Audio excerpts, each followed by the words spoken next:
Dis-nous, quand cela arrivera-t-il et quel sera le signe de ton avènement et de la fin du monde?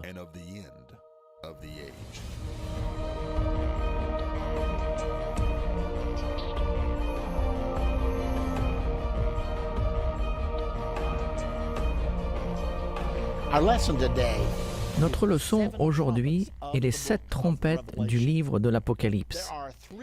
Il y a 3 groupes de 7 événements trouvés dans le livre de l'Apocalypse. 7 sceaux, 7 trompettes et 7 coupes. Ceux-ci forment la structure du livre de l'Apocalypse. Les 7 sceaux racontent une longue histoire qui se termine à la bataille d'Armageddon. Les 7 trompettes racontent une histoire un peu plus courte qui se termine également à la bataille d'Armageddon. Et les 7 coupes racontent une histoire très courte qui se termine elle aussi à Armageddon. Maintenant, nous savons que les 7 coupes n'arriveront pas avant que la marque de la bête soit appliquée. Nous savons cela car lorsque la première coupe est déversée, la Bible nous dit très clairement qu'elle est déversée sur les gens qui ont accepté la marque de la bête.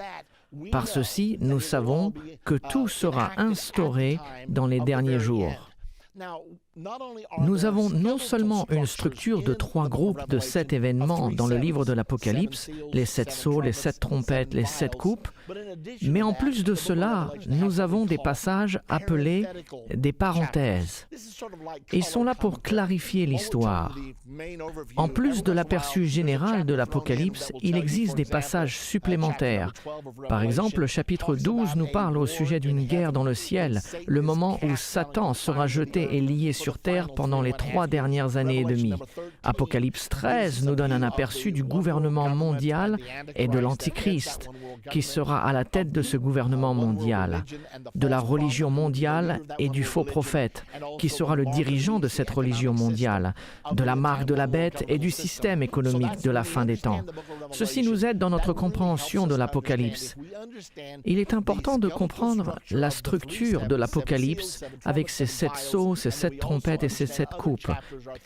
Et nous savons aussi qu'il existe d'autres passages qui sont là pour nous donner une meilleure compréhension.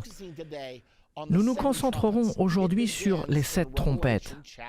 Cela commence dans Apocalypse au chapitre 8 et au verset 6.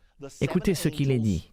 « Et les 7 anges qui avaient les 7 trompettes se préparèrent à en sonner. » Maintenant, quand nous allons parler de ces 7 trompettes, nous n'allons pas commencer par la première jusqu'à la 7e, car la façon dont Dieu m'a aidé à comprendre, il m'a aidé à comprendre en premier la trompette numéro 3. Et si c'est comme ça que Dieu m'a aidé à le comprendre, c'est probablement la meilleure façon pour moi de vous aider à le comprendre aussi. Donc regardons premièrement la 3e trompette. C'est dans Apocalypse au chapitre 8 et au verset 10 et 11.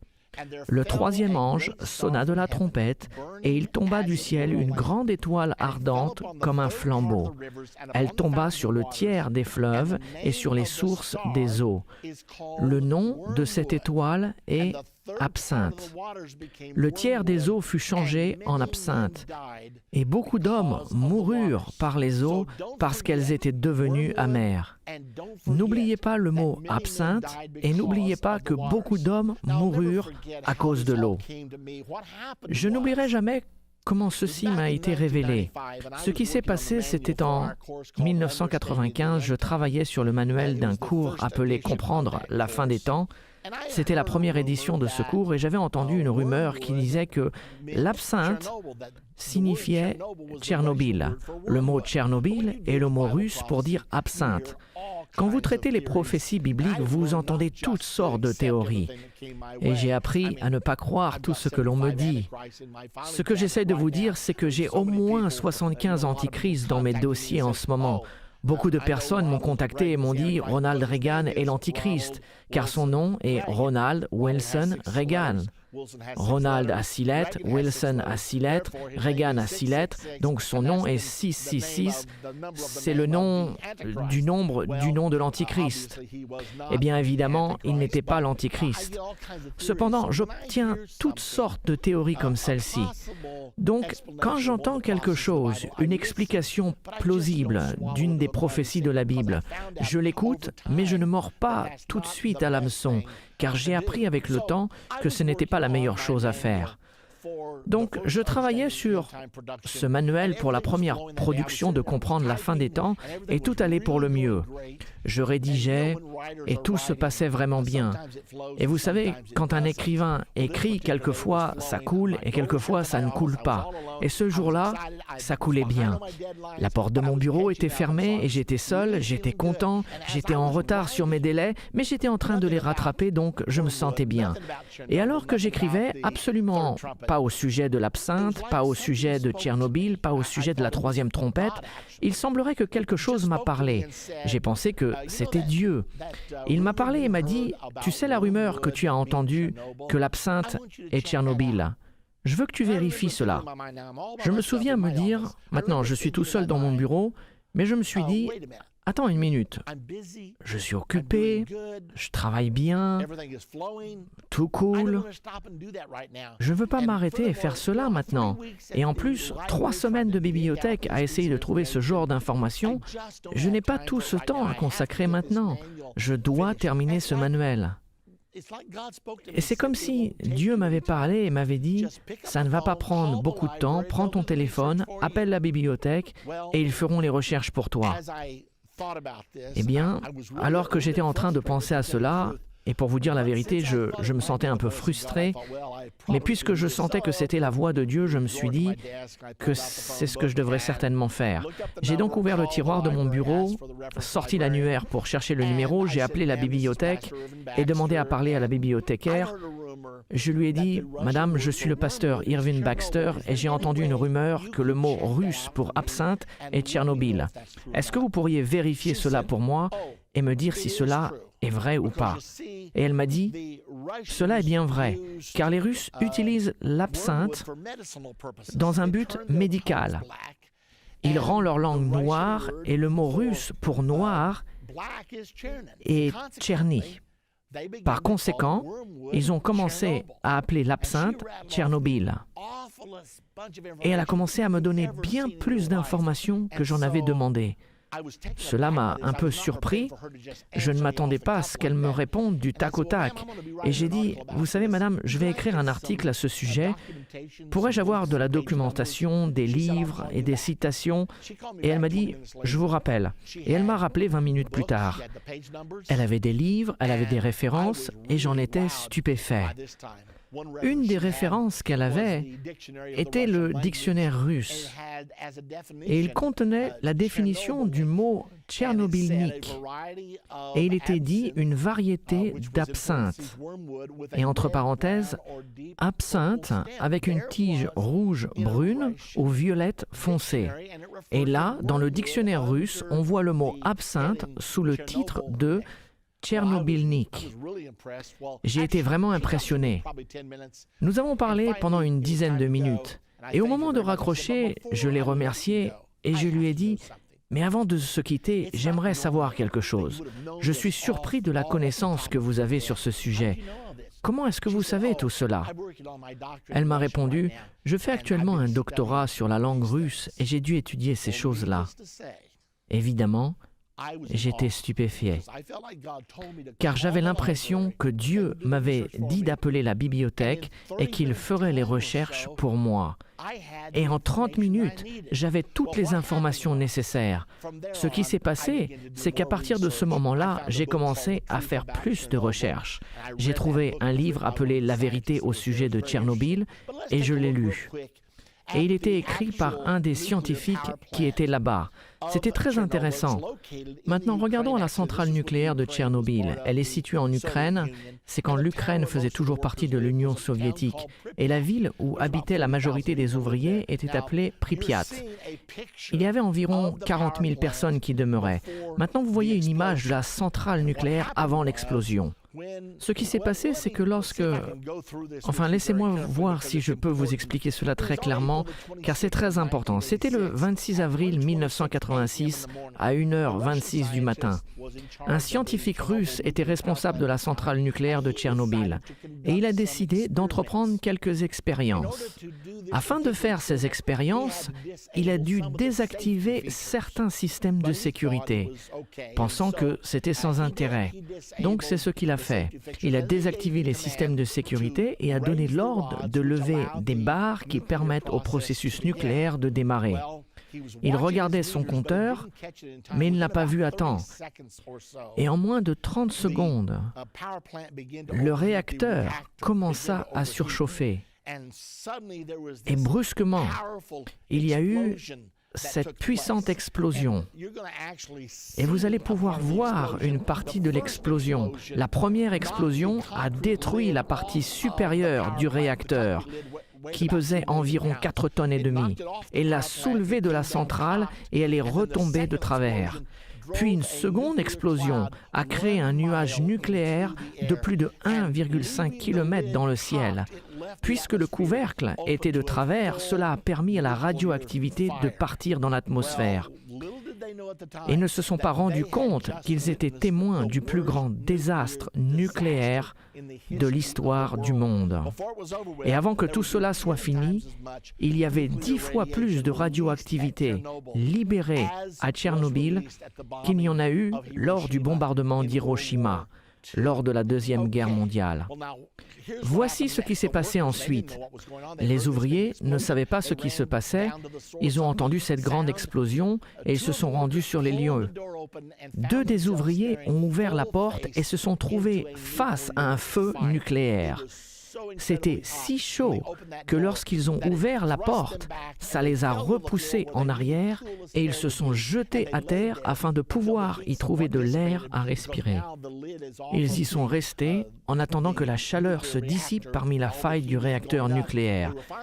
Ils ont finalement pu se lever et se sont dirigés vers l'infirmerie. Ils ont dû marcher une centaine de mètres. Et entre-temps, leur peau était tombée en lambeaux. Et ces 2 techniciens sont morts peu de temps après. Maintenant, ce n'est pas tout ce qui s'est passé, car à cause du niveau d'urgence, les pompiers sont venus de partout. Et quand ils sont arrivés, ils ne se sont pas rendus compte qu'ils étaient en train de signer leur acte de mort. Ils combattaient contre un feu nucléaire. Des camions de pompiers, des hélicoptères sont venus en aide. Vous voyez ici certains monuments construits en mémoire des gens qui ont combattu avec bravoure, même si beaucoup sont morts dans les 30 jours qui ont suivi. Et ceux qui ont survécu, ils ont souffert de tout un tas de ramifications dues au contact de ce niveau de radioactivité. Et au fil du temps, tous les équipements étaient réquisitionnés. Les camions de pompiers qui étaient amenés pour combattre ce feu nucléaire sont devenus si contaminés par la radioactivité qu'ils ont dû ramener des bulldozers pour les enterrer. Puis à la suite de cela, les bulldozers absorbaient tant de radiation qu'ils ont dû rapporter d'autres bulldozers pour enterrer les premiers bulldozers. C'était une chose terrible. Et de plus, ils combattaient avec des hélicoptères. Vous pouvez voir là des hélicoptères qui se trouvent dans la région. Ils déversent de l'eau sur la centrale nucléaire afin d'essayer d'estomper le feu. Et vous pouvez voir une autre image ici. Regardez ceci, c'est un cimetière de véhicules radioactifs. Puis, Tchernobyl est devenue une ville fantôme. Pripyat était une ville d'environ 40 000 personnes où la plupart des ouvriers vivaient. Aujourd'hui, c'est une ville sans habitants. Elle a été déclarée hors limite, car personne ne peut vivre ici. Tout est contaminé. Une grande partie de la végétation ne s'y développe plus. Vivre ici serait vivre au risque de votre vie. Ce n'est que les animaux sauvages qui y viennent. Et à cette époque, j'écrivais un article sur ce sujet. Je suis allé à la bibliothèque afin d'être seul, et l'endroit où j'allais écrire se trouvait derrière le comptoir vidéo. Et en passant devant le comptoir, j'ai demandé au responsable, juste par hasard, Auriez-vous une vidéo au sujet de Tchernobyl? Car j'étais toujours en train d'apprendre. Et il m'a dit, vous savez, je pense en avoir une. Et il me l'a rapportée. Elle était distribuée par des organismes humanitaires. Et il y avait un endroit où je pouvais visionner ce film. J'étais si intéressé par cela, car j'étais en train d'écrire à ce sujet. J'ai donc mis la cassette et j'ai commencé à la regarder. Ce que j'ai vu était si étonnant, car au début du film est apparu Tchernobyl, le goût amer de l'absinthe. Cela n'était pas fait par une organisation religieuse, ni par des spécialistes des prophéties, mais d'une certaine façon, ils ont associé Tchernobyl avec l'absinthe et la prophétie dit qu'une étoile du nom d'absinthe fut jetée sur la terre. Mais ce n'est pas tout ce qu'elle dit. Il y avait d'autres choses qui m'ont été dites dans cette vidéo. L'idée principale de cette vidéo était que les eaux ont rendu l'accident nucléaire de Tchernobyl si meurtrier. Voici ce qui s'est passé. Permettez-moi de vous raconter cette histoire. Quand le nuage nucléaire s'est levé à plus de 1,5 km dans les airs, le vent l'a poussé, premièrement jusqu'en Suède, puis au travers de l'Italie, l'Allemagne, jusqu'en Grande-Bretagne. Pendant ce temps, il pleuvait incessamment. Je ne sais pas si l'explosion nucléaire a été responsable ou pas de cette pluie, mais il a plu pendant 4 ou 5 jours. Le résultat a été que le nuclide appelé césium-137 s'est répandu sur la Terre et partout où la pluie tomba, cela a créé des zones mortes. Il y a beaucoup d'endroits en Europe où rien ne pourra pousser pendant une centaine d'années. De plus, les rivières ont été contaminées par ce nuclide, le césium-137, et toute personne qui buvait cette eau, ils ingéraient ce nuclide. Quand le césium-137 est ingéré, il rentre dans la moelle de vos os. Et la chose intéressante est qu'il a une demi-vie de 30 ans. Écoutez ceci. La pluie tomba, remplit les rivières de l'Europe qui sont devenues radioactives. Et tout ce qu'elle touchait devint radioactif. Il y avait des rennes destinées à la consommation en Europe, environ 100 000, et tous ont dû être tués. Vous pouvez voir alors ces ouvriers qui sont en train de contrôler ce désastre sans précédent. Ils avaient des compteurs Geiger pour mesurer les niveaux de radioactivité. Ceci dépasse la zone de sécurité. C'était un accident sans précédent. Il n'y a jamais eu de choses semblables dans l'histoire du monde. Pourquoi donc serons-nous surpris qu'elles soient indiquées dans les prophéties bibliques? Maintenant, le césium-137 a une demi-vie d'environ 30 ans. Et beaucoup d'enfants spécialement ont été affectés car ils ont ingéré cela. Une des choses que le césium-137 fait, c'est qu'il attaque la glande thyroïde. Dans la région de Pripyat, en Ukraine, le cancer de la thyroïde est 248 fois plus important qu'ailleurs. Et beaucoup de gens souffrent toujours à cause de l'accident nucléaire de Tchernobyl du 26 avril 1986. Environ 125 000 personnes sont mortes. Les scientifiques et les médecins estiment qu'environ 2 millions de personnes ont été affectées.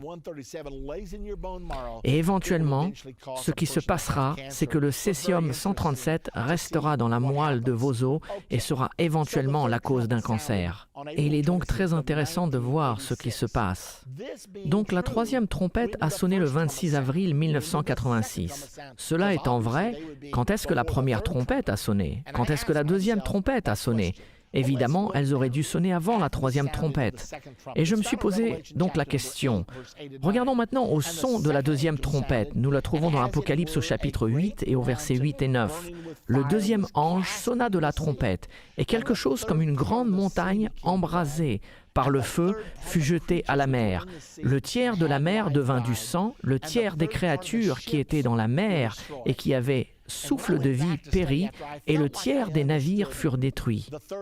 Alors que j'ai pensé avoir compris la troisième trompette, l'accident nucléaire de Tchernobyl, j'ai alors commencé à étudier les autres. Et me suis dit, un tiers des navires furent détruits. Cela ne s'est jamais passé, sinon je le saurais. J'ai donc pensé que j'avais peut-être tort. Peut-être que je passe à côté de quelque chose. Cependant, 1 an plus tard, alors que je réfléchissais à tout cela, mes pensées m'ont ramené à la Deuxième Guerre mondiale. La Deuxième Guerre mondiale est le plus grand désastre que le monde n'a jamais connu. 52 millions de personnes sont mortes. Et je me suis dit, je me demande combien de navires ont participé à la Deuxième Guerre mondiale et combien ont coulé. J'ai donc demandé à mon assistante de recherche, Cathy, je lui ai dit, Cathy, va à la bibliothèque, voir si tu peux trouver combien de navires ont participé dans la Deuxième Guerre mondiale et combien d'entre eux ont coulé. Elle est revenue me voir 3 jours plus tard en déposant sur mon bureau les statistiques qu'elle avait trouvées. Je l'ai regardé et lui ai dit « Cathy, c'est bien trop beau pour être vrai. Je veux la vérité. » Ce qu'elle m'a montré était qu'il y avait 105 127 navires qui ont participé à la Deuxième Guerre mondiale et que 36 387 d'entre eux ont coulé. J'ai rapidement fait le calcul. Il s'agit d'un tiers exactement. Et j'ai dit « Cathy, êtes-vous sûr de cela ?» Et elle m'a répondu, « La bibliothécaire m'a aidé. C'est ce qui s'est passé. Un tiers des navires ont été détruits. Le reste de la prophétie dit que une grande montagne embrasée par le feu fut jetée dans la mer. J'avais déjà vu des photos d'une explosion nucléaire et elle ressemble à de grandes montagnes de feu. Et je me suis dit, ce ne serait pas étonnant que la première bombe nucléaire lancée sur la race humaine soit dans le livre de l'Apocalypse. Et ce ne serait pas étonnant non plus que la Deuxième Guerre mondiale, la plus grande guerre du monde jamais connue, 52 millions de morts, le soit aussi. C'est alors que j'ai réalisé que, dans cette prophétie de la deuxième trompette, j'y voyais l'explosion nucléaire d'Hiroshima et de Nagasaki. Et en plus, un tiers des navires étaient détruits. Je devins rapidement convaincu que la deuxième trompette était la Deuxième Guerre mondiale. Donc ma prochaine question était, qu'est-ce que la Première Guerre mondiale? De retour dans la Bible, dans Apocalypse 8, au verset 7, le premier ange sonna de la trompette, et de la grêle et du feu mêlés de sang furent jetés sur la terre. Le tiers de la terre fut brûlé, le tiers des arbres fut brûlé, et toute herbe verte fut brûlée. Je me suis dit, si la deuxième trompette est la Deuxième Guerre mondiale, est-ce possible que la première trompette soit la Première Guerre mondiale? Puisque jusqu'au XXe siècle, nous n'avons jamais eu une guerre avec plus d'1 million de morts et que la Première Guerre mondiale est arrivée et qu'ils l'ont appelée la Grande Guerre avec ses 8,2 millions de morts. Elle était sans précédent. Est-ce que cela aurait donc pu être la première trompette? Que signifie de la grêle et du feu mêlés de sang? J'ai donc pensé aux nouveaux armements, les bombes, les armes automatiques. Et il est dit aussi, toute herbe verte fut brûlée. Et je me suis souvenu avoir appris à l'école sur la politique de la terre brûlée. Ce qui s'est passé est que la grande partie des combats pendant la Première Guerre mondiale était entre la France et l'Allemagne. Et il y avait là-bas une règle disant de ne rien laisser derrière soi, de tout brûler, de sorte que si tu perds ce territoire, tu ne laisses aucune ressource à ton ennemi pour qu'il ne puisse survivre. Ne laisse aucune récolte, aucune chose verte. Et ils l'ont appelé la politique de la terre brûlée. Après l'avoir étudié, je suis arrivé à la conclusion que la première trompette était certainement la Première Guerre mondiale. Et évidemment, c'était quand les armes biologiques ont été utilisées pour la première fois. C'était horrible. Nos hommes, les troupes alliées et les troupes allemandes étaient tous engagés dans un combat sans précédent. C'était absolument terrible ce qu'ils ont dû endurer lors de leur combat. Donc quand j'ai regardé cette prophétie et que j'ai regardé ce qui s'est passé pendant la Première Guerre mondiale, c'était logique pour moi que la Première Guerre mondiale était le retentissement de la première trompette. Essayons de récapituler l'ensemble. C'est un aperçu des 3 premières trompettes. Première trompette, Première Guerre mondiale, 8,2 millions de morts. Avant celle-ci, jamais une guerre n'avait fait plus d'1 million de morts. En 6000 années d'histoire humaine, pas une guerre n'a fait 1 million de morts. Et ensuite, nous avons cette grande guerre, 8,2 millions de morts. Puis, la deuxième trompette, la Deuxième Guerre mondiale, 52 millions de morts. Un tiers des navires détruits. Une grande montagne embrasée par le feu. Tout semble correspondre. Et puis, bien sûr, la troisième trompette, Tchernobyl. C'est là où Dieu a ouvert en premier ma compréhension. J'ai toujours été enseigné que toutes les trompettes sonneraient pendant les 7 dernières années. Cependant, Dieu m'a fait changer d'avis car il n'y avait aucune preuve qui montre cela. C'est une théorie qui est maintenue mais qui n'est pas démontrée. Donc, lorsque j'ai vu la troisième trompette, Tchernobyl, qui s'est passée le 26 avril 1986, et que le mot Tchernobyl signifie absinthe. Et si vous lisez dans une Bible ukrainienne, vous lirez alors « Une étoile du nom de Tchernobyl fut jetée sur terre ». J'ai d'ailleurs eu des Ukrainiens qui sont venus me voir depuis que j'ai commencé à enseigner cela, et ils ont ouvert leur Bible en disant « Regardez ici, il est dit Tchernobyl ». C'est assez époustouflant. Nous avons ici la troisième trompette, l'accident de Tchernobyl, qui était le plus grand accident nucléaire au monde. 10 fois plus de radioactivité déversée qu'à Hiroshima ou à Nagasaki. Une fois que j'ai vu tout cela, je me suis rendu compte que j'étais en train de regarder quelque chose d'étonnant. Dans notre prochaine partie, nous allons regarder à la 4e, 5e, 6e et 7e trompette. Ne les ratez pas. Dans notre dernière partie de la fin de l'ère, nous avons commencé notre étude sur les 7 trompettes. Nous avons appris que la première trompette était la Première Guerre mondiale, la deuxième trompette était la Deuxième Guerre mondiale, et la troisième trompette était l'accident nucléaire de Tchernobyl en 1986, où il y a eu 10 fois plus de radiation déversée dans l'air que la bombe d'Hiroshima. Aujourd'hui, nous allons étudier la 4e, la 5e, la 6e et la 7e trompette. Je prends de nouveau un peu de liberté pour communiquer clairement avec vous en commençant par la 5e trompette, afin de comprendre la 4e trompette. Nous allons donc regarder premièrement la 5e trompette. Le récit est dans Apocalypse 9 au verset 1 et 2. Et il est dit, « Le 5e ange sonna de la trompette, et je vis une étoile qui était tombée du ciel sur la terre. La clé du puits de l'abîme lui fut donnée. Et elle ouvrit le puits de l'abîme, et il monta du puits une fumée comme la fumée d'une grande fournaise. Et le soleil et l'air furent obscurcis par la fumée du puits. » Je n'oublierai jamais comment en 1990 ou 91, Saddam Hussein, qui était le président de l'Irak, décida d'envahir le Koweït.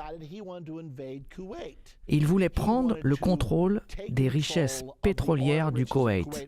L'Irak était déjà très riche en pétrole, mais s'il réussissait à s'emparer du Koweït, il aurait été bien plus riche car il rêvait de rebâtir Babylone. Il avait lancé l'idée de rebâtir la ville de Babylone.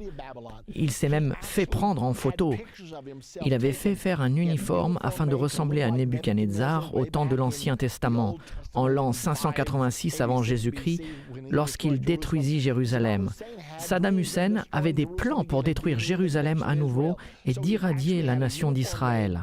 Il s'est donc fait faire un uniforme ressemblant à celui de Nebuchadnezzar et s'est mis dans un char pour se faire prendre en photo. Il a pensé que s'il pouvait contrôler les richesses pétrolières du Koweït et les ajouter à celles qu'il contrôlait déjà, cela lui permettrait d'acquérir le pouvoir et il deviendrait ainsi la première puissance du Moyen-Orient. Il a envahi le Koweït à l'automne 1990 et immédiatement le président George Herbert Walker Bush, notre président à l'époque, s'est rendu aux Nations Unies pour demander une résolution contre Saddam Hussein. L'ONU a voté la résolution et 29 pays membres ont contribué, soit par des troupes ou par ravitaillement militaire au conflit contre Saddam Hussein.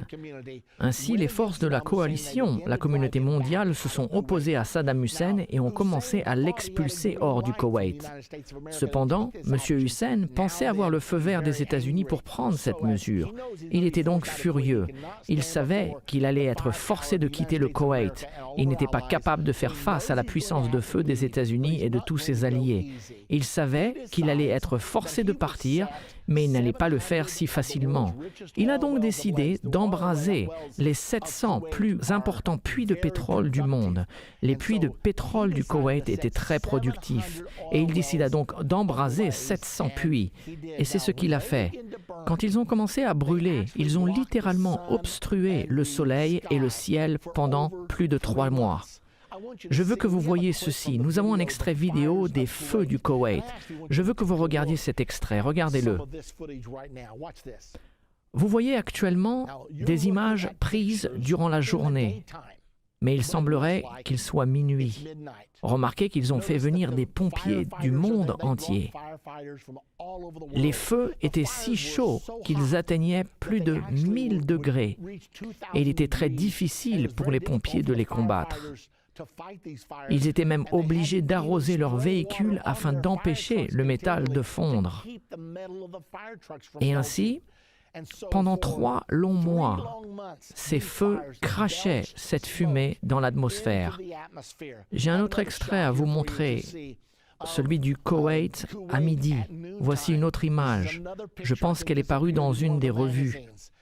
Et vous pouvez voir que le ciel et le soleil sont obstrués en raison de la fumée. Maintenant, pourquoi cela semble-t-il si important? Parce que la prophétie le dit, et je ne connais aucun autre événement dans toute l'histoire de l'humanité qui pourrait s'accorder avec cette prophétie. La Bible nous dit très clairement que le soleil et l'air furent obscurcis par la fumée du puits. Maintenant, si le pétrole sort de la terre, est-ce une indication que l'abîme se trouve au centre de la terre? Examinons le reste du passage. Apocalypse 9 au verset 3. Des sauterelles sortirent de la fumée et se répandirent sur la terre, et il leur fut donné un pouvoir comme le pouvoir qu'ont les scorpions de la terre. Verset 7. Ces sauterelles ressemblaient à des chevaux préparés pour le combat. Il y avait sur leur tête comme des couronnes semblables à de l'or, et leurs visages étaient comme des visages d'hommes. Elles avaient des cheveux comme des cheveux de femmes, et leurs dents étaient comme des dents de lion. Elles avaient des cuirasses comme des cuirasses de fer, et le bruit de leurs ailes était comme un bruit de char à plusieurs chevaux qui courent au combat. Donc que dit Jean ici? Souvenez-vous, ceci remonte à 2000 ans en arrière. Et il voit des sauterelles avec des cuirasses de fer, des visages d'hommes, le bruit de leurs ailes était celui de plusieurs chars ou plusieurs chevaux courant au combat. Que pensez-vous que Jean était en train de voir? Voyait-il des hélicoptères? Voyait-il des avions? Tout ceci est écrit en symbole. Il n'avait jamais vu d'hélicoptère, il n'avait jamais vu d'avion, il n'avait aucune idée de ce que c'était. Mais il a dit, ce sont des sauterelles et elles ont des cuirasses de fer, elles ont des visages d'hommes, le bruit de leurs ailes est semblable au bruit de plusieurs chars courant au combat. Regardez ici ce qu'il a peut-être vu dans sa vision. Je ne sais pas si c'est cela qu'il a vu. Voici un hélicoptère et la manière dont il apparaît sur cette photo. Regardez aussi ces hélicoptères.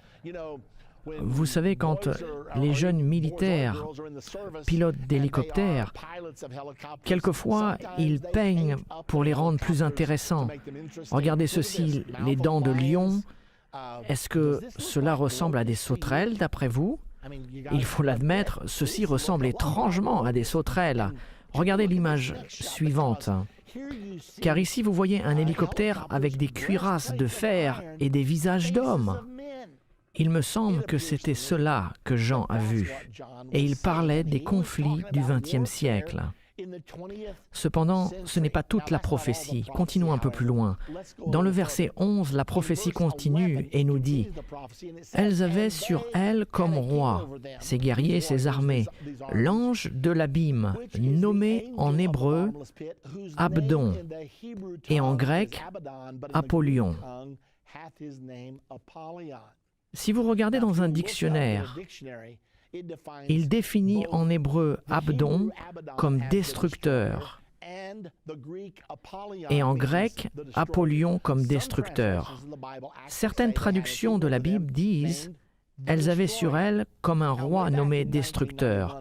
Et en l'an 1991, quand tout cela se déroulait, j'étais abonné aux tribunes allemands et je n'oublierai jamais quand j'ai reçu mon exemplaire. C'était l'édition du 10 mars 1991 et je lisais un article sur Saddam Hussein et sur tout ce qui se passait dans le Golfe en ce moment-là.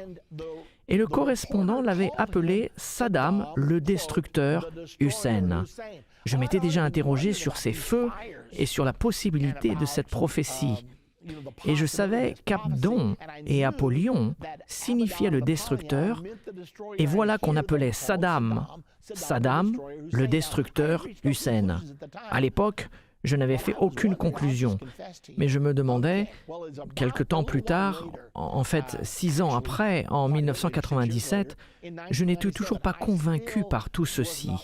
Mais j'étais abonné à l'édition internationale du Jerusalem Post. Je devais prêcher un soir dans une ville voisine et mon épouse allait m'y conduire. Alors que nous nous apprêtions à partir, mon édition du Jerusalem Post était arrivée et elle me demanda « Est-ce que tu veux qu'on prenne ton journal ? Tu voudras peut-être le lire sur la route ?» Je lui répondis « Oui, prends-le. » Et la voilà donc conduisant et moi assis lisant le Jerusalem Post. Et il s'y trouvait une histoire d'intérêt humain. Je lisais cette histoire, c'était au sujet de la dernière famille à quitter Bagdad, la dernière famille juive à quitter Bagdad. Et le Jerusalem Post interviewait cette famille qui venait juste d'arriver à Jérusalem. Mais ce que j'ai trouvé intéressant était que la dame qui racontait l'histoire disait que lorsque la mère de Saddam l'attendait, elle a eu une grossesse éprouvante. Et les médecins irakiens lui avaient recommandé d'avorter. Or, elle n'avait pas consenti à l'avortement. Ainsi, elle est partie vivre dans un quartier de Bagdad où se trouvaient les meilleurs médecins. C'étaient des docteurs juifs. Et les docteurs juifs l'avaient suivie durant le temps qu'elle attendait Saddam Hussein. Et dans le Jerusalem Post, il était mentionné qu'à sa naissance, elle décida de l'appeler Saddam, car Saddam signifie le destructeur, et qu'il l'avait presque détruite. J'en étais absolument abasourdi. Je savais qu'il ne s'agissait pas d'une simple coïncidence, surtout que j'avais appris que le nom arabe pour Saddam signifie réellement le destructeur. Est-ce que vous vous rendez compte de ce que je vous dis? Je vous dis que dans la Bible, il est dit qu'un homme portant le nom destructeur allait libérer les champs de pétrole, l'abîme, et que le ciel et l'air allaient être obscurcis en raison de la fumée. Je ne sais pas. Il y avait certaines choses dans cette prophétie que je n'avais pas encore comprises. Néanmoins, il y avait trop pour que je puisse le démentir. Et ce fut alors que j'ai finalement conclu que la 5e trompette avait sonné en 1990-1991.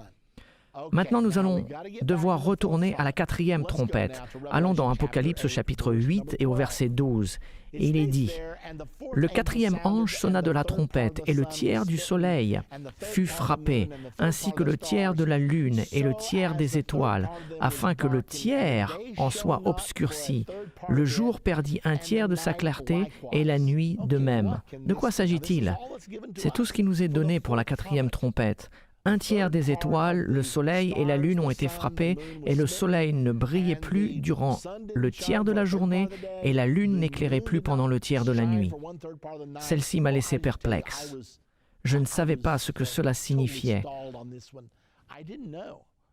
Cependant, je savais qu'il y avait une autre prophétie dans la Bible donnée par Jésus-Christ lui-même, dans Matthieu chapitre 24 et au verset 22. Et si ces jours n'étaient abrégés, personne ne serait sauvé. Mais à cause des élus, ces jours seront abrégés. Comment doit-on interpréter tout ceci? Je ne connaissais pas la réponse.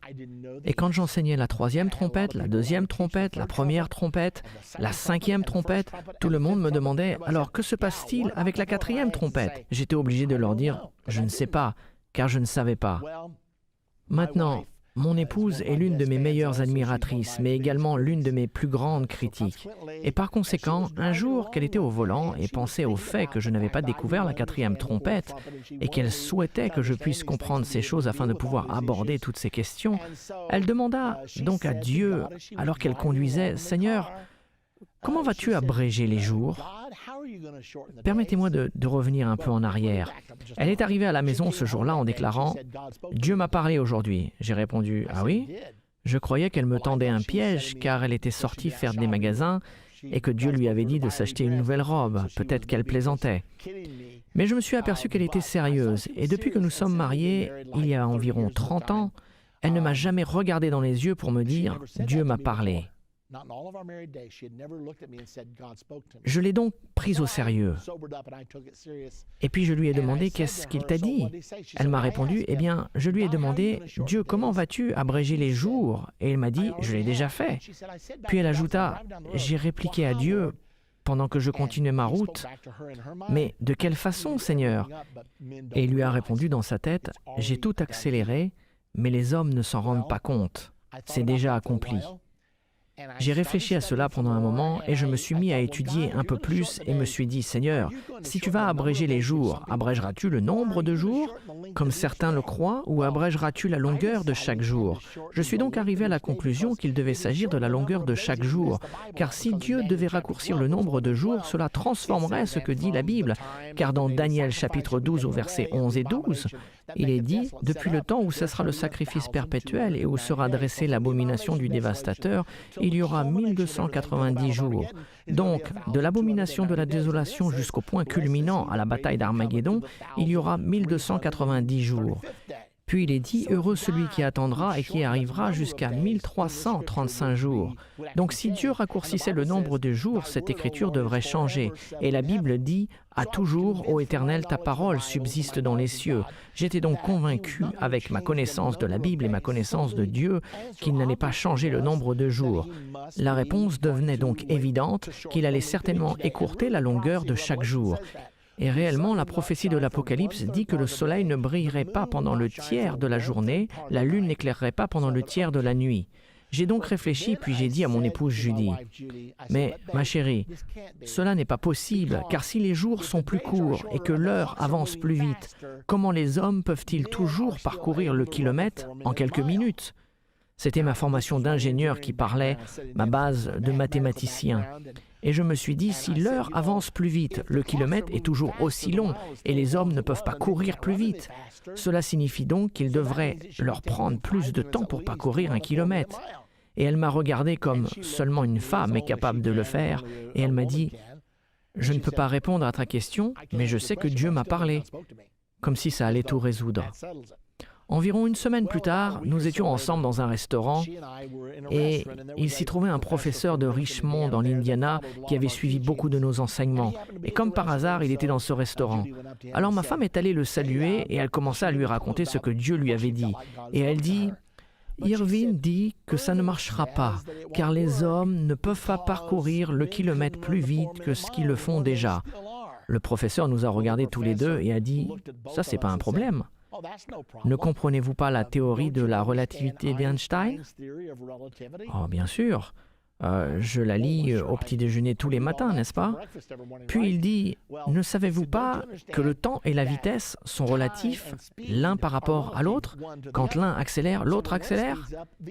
Et me voilà m'efforçant d'absorber tout cela, et ma femme qui me regarde et qui me dit, je te l'avais dit, voici un professeur d'université qui me soutient. Environ une semaine plus tard, j'étais au téléphone avec un autre ami qui est un homme assez intelligent et je lui parlais à ce sujet. Et il dit, c'est pas un problème. Je lui ai parlé encore du kilomètre parcouru et il me dit, ce n'est pas un problème. Ne comprends-tu pas la théorie de la relativité d'Einstein? Alors, qu'est-ce que j'ai fait? Je suis allé à la librairie et j'ai acheté 2 ou 3 livres sur la théorie de la relativité d'Einstein. Je les ai toujours pas lus, mais je vais m'y mettre un de ces jours. Mais étant donné que j'étais convaincu que la 3e trompette a sonné et que la 5e trompette a sonné, il m'a semblé que peut-être mon épouse avait raison, même si j'ai eu du mal à l'admettre. Donc, quand est-ce que la 4e trompette a-t-elle sonné, si elle a vraiment sonné? Nous savons que la 3e trompette a sonné en 1986, nous savons que la 5e trompette a sonné en 1991. Existe-t-il donc un grand événement entre 1986 et 91 qui pourrait correspondre au raccourcissement des jours?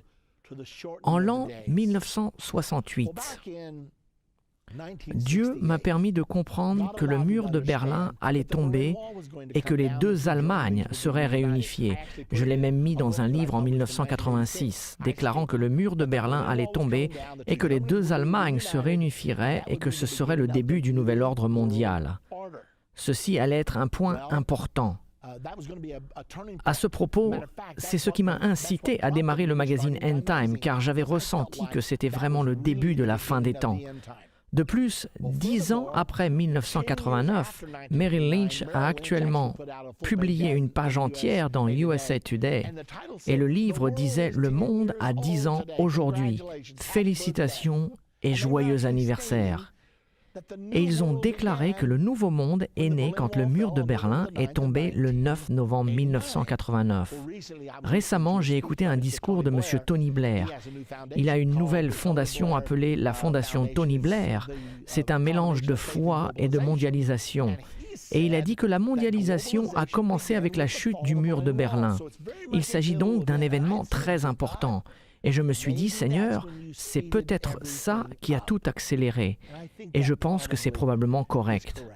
Regardons maintenant la 6e trompette, Apocalypse 9 au verset 13. Le 6e ange sonna de la trompette, et j'entendis une voix qui dit « Délie les 4 anges qui sont liés sur le grand fleuve de l'Euphrate, et les 4 anges qui étaient prêts pour l'heure, le jour, le mois et l'année, furent déliés afin qu'ils tuent le tiers des hommes. Le nombre des cavaliers de l'armée était de 2 myriades de myriades. J'entendis le nombre. » Donc, cette prophétie nous dit 3 choses. Il y aura une guerre qui tuera un tiers de l'humanité, c'est le verset 15. Un tiers de l'humanité, c'est 2,3 milliards de personnes. Une grande prophétie. Et la guerre commencera à partir du fleuve de l'Euphrate. Et le fleuve de l'Euphrate est au Moyen-Orient. Et le nombre d'une des armées qui participeront sera de 200 000 milles, c'est-à-dire 200 millions. Assurons-nous que nous comprenons cette guerre. Elle commence à partir du fleuve de l'Euphrate, où se trouvent 4 anges liés dans le grand fleuve. Quand ils seront déliés, cela déclenchera cette guerre qui tuera le tiers de l'humanité. Il y aura une armée de 200 millions de combattants impliqués. Regardons rapidement le fleuve de l'Euphrate. Il prend sa source en Turquie, passe par la Syrie, traverse entièrement l'Irak et se jette dans le golfe Persique, là où les frontières de l'Iran et l'Irak se rejoignent. C'est donc d'ici que la guerre démarrera. Je ne sais pas si vous avez remarqué, mais il y a beaucoup de conflits au Moyen-Orient au moment où je vous parle. Et cela dure depuis un moment et continuera sans aucun doute. La Bible nous dit que cette guerre qui tue un tiers de l'humanité commencera ici, au Moyen-Orient. Que savons-nous d'autre? Nous savons qu'elle sera déclenchée à partir du fleuve de l'Euphrate et les États-Unis ont 50 000 troupes postées à cet endroit. Alors que nous faisons cette vidéo, nous sommes au milieu de l'année 2011. Nous avons en ce moment 50 000 troupes postées là. Vous pouvez voir ici les troupes américaines. L'autre chose que nous savons au sujet de ce fleuve de l'Euphrate est que c'est une rivière 100% islamique. Qu'est-ce que cela nous dit? Si la guerre émane de cet endroit, il est évident que l'islam, avec 1,5-1,6 milliard de personnes, participera à cette guerre. Il s'agit donc de la prophétie d'une guerre qui va tuer le tiers de l'humanité. Maintenant, que savons-nous avec certitude? Nous savons que la Chine a une population qui pourrait former une armée de 200 millions de soldats. L'islam a une plus grande population. Il pourrait également former une armée de 200 millions de soldats. Ils ont suffisamment de monde pour former une armée de 200 millions de soldats. Ainsi, l'armée de 200 millions de soldats viendra-t-elle de l'islam ou de la Chine? Probablement les deux, car pour tuer le tiers de l'humanité, il va falloir tuer beaucoup de monde. Quoi qu'il en soit, il s'agit de la prophétie de la 6e trompette, de cette guerre qui va arriver, et elle pourra arriver à tout moment. Au moment où vous regardez ce DVD, nous pouvons nous trouver au milieu de cette guerre. Je ne sais pas exactement. Je sais toutefois avec certitude que cette guerre doit avoir lieu avant que la grande tribulation commence. Et cela nous donne une petite indication de ce qui arrivera d'après la Bible. Maintenant, la 7e trompette, Apocalypse 11 au verset 15 à 18. Le 7e ange sonna de la trompette, et il y eut dans le ciel de fortes voix qui disaient « Le royaume du monde est remis à notre Seigneur et à son Christ, et il régnera au siècle des siècles. Les nations se sont irritées, et ta colère est venue, et le temps est venu de juger les morts, de récompenser tes serviteurs, les prophètes, les saints et ceux qui craignent ton nom, les petits et les grands, et d'exterminer ceux qui détruisent la terre. » Que se passe-t-il donc à la 7e trompette? Les royaumes de ce monde deviennent les royaumes de notre Seigneur et de son Christ.